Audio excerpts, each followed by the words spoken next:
Hello everyone, you are watching at Plus Home Twitter, and in this session of Indian Polity and Constitution, we will study Article 201. तो शुरू करते हैं बिना किसी देरी के। जैसा कि आपको भी पता है, भारतीय संविधान यानी इंडियन कॉन्स्टिट्यूशन को आर्टिकल्स में बांटा गया है और इन्हीं आर्टिकल्स को 22 पार्ट्स के अंतर्गत रखा गया है। इसी 22 पार्ट्स में से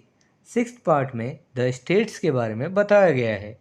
जिसके अंतर्गत आर्टिकल 152 से लेकर आर्टिकल 237 तक के सारे आर्टिकल्स आते हैं। यहाँ हम बस आर्टिकल 201 पर चर्चा करेंगे। आर्टिकल 201 पार्ट 6 के चैप्टर 3 के अंतर्गत आता है। चैप्टर 3 में स्टेट लेजिस्लेचर के बारे में बताया गया है। यहाँ मैं पहले कंटेंट को इंग्लिश में रीड करूँगा, फिर उसकी मीनिंग आपको हिंदी में समझाऊँगा ताकि आपको कंसेप्ट ज़्यादा से ज़्यादा समझ आ सके। Article 201 talk about bills reserved for consideration. Article 201 में बिल्स पर विचार करने के लिए बिल को रिजर्व करने की बात पर चर्चा की गई है। अब यहाँ हम अगली स्लाइड में देखेंगे कि और अगले पैराग्राफ्स में कि बिल को रिजर्व कौन करेगा और रिजर्व करने के बाद आखिर ये रिजर्व किसके लिए किया जाएगा और जिसके लिए किया जाएगा वह विचार करेगा बिल पर या नहीं। तो आगे पर इन सभी क्वेश्चनों पर हम चर्चा करेंगे और इस बात को पूरे अच्छे तरीके से समझेंगे कि आर्टिकल 201 में क्या कहा गया है। When a bill is reserved by a governor for the consideration of the president shall declare either that he assents to the bill or that he withholds assents therefrom. जब किसी बिल को state governor द्वारा राष्ट्रपति के विचार के लिए reserve किया जाता है, तो राष्ट्रपति या तो घोषणा करेगा कि वह बिल पर सहमति देता है या वह उस पर सहमति रोक लेता है। यदि कोई बिल स्टेट गवर्नर द्वारा रिजर्व किया जाता है राष्ट्रपति के विचार के लिए, तो राष्ट्रपति क्या करेगा, उस पर सहमति दे देगा अपनी विचार करके राष्ट्रपति, और या तो राष्ट्रपति क्या कर सकता है, सहमति रोक सकता है। रोक दिया कि मुझे सहमति ही नहीं देनी, अपनी सहमति को रोक सकता है, तो वहीं बिल समाप्त हो जाएगा वो। Provided that where the bill is not a money bill, the President may direct the Governor to return the bill to the House, or as the case may be, the Houses of the Legislature of the state together with such a message as it mentioned in the first provision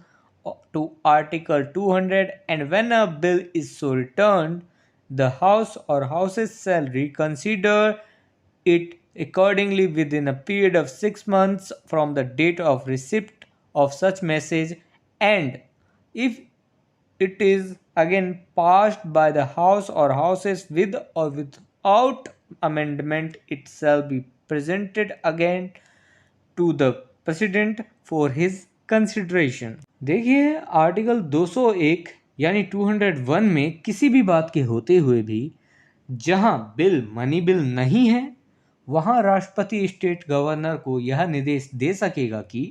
वह bill को राज्य के legislature के सदन या सदनों को ऐसे मैसेज के साथ जो आर्टिकल 200 के फर्स्ट प्रोविज़न में वर्णित है उसके तहत लौटा दे, और जब कोई बिल इस प्रकार लौटा दिया जाता है तब ऐसे मैसेज मिलने की तारीख से 6 महीने के पीरियड के भीतर सदन या सदनों द्वारा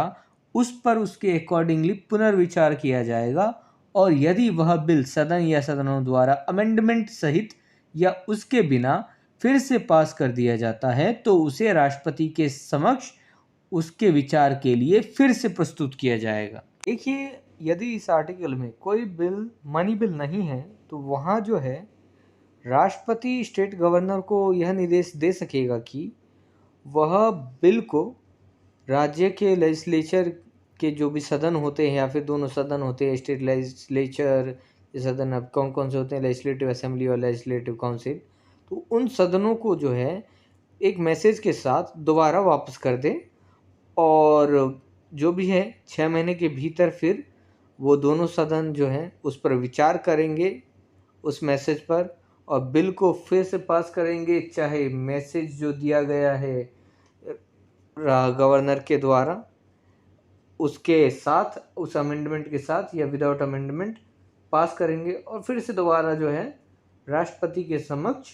उस बिल को प्रस्तुत किया जाएगा। फिर से राष्ट्रपति के पास वो अधिकार होगा कि बिल को पास करे, रोक दे,